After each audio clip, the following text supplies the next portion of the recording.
Hello everyone, welcome back. In today's video, I'm going to show you how to reset the Weiser Powerbolt 3 lock in 2026.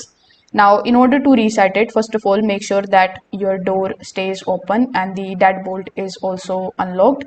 This is going to prevent any lockouts during the reset and the handling process. Now, what you need to do first, you need to simply remove this particular inside battery cover from the lock. So behind the cover you will find the battery pack, which is going to look something like this, and you will also see this type of program button as it can be seen over here in this particular image.